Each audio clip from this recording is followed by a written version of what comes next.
สบายดีสบายดีบ่มีเวียกเฮ็ดช่วงนี้ก็มีแต่มานั่งลิ้นอยู่แคมป์น้องแล้วก็กินผักกินหยังไป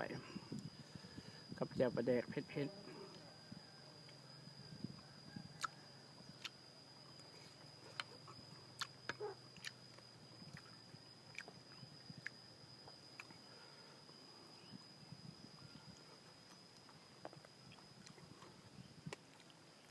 อันนี้จะเป็นลวกผักหำหอม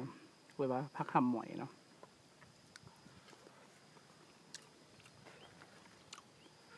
สมผักกาดโอ้ยสมผักบัว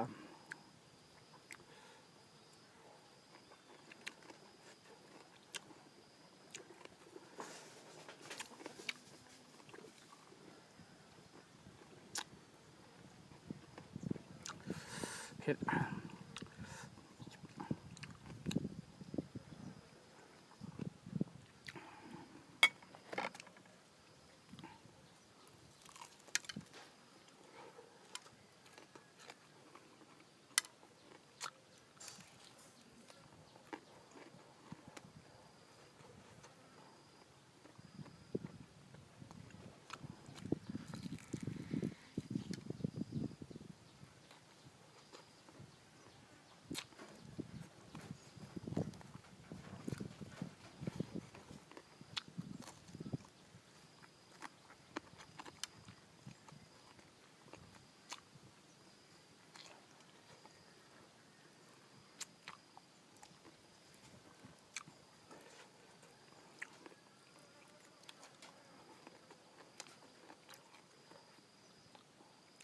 แซ่บหลายแซ่บหลาย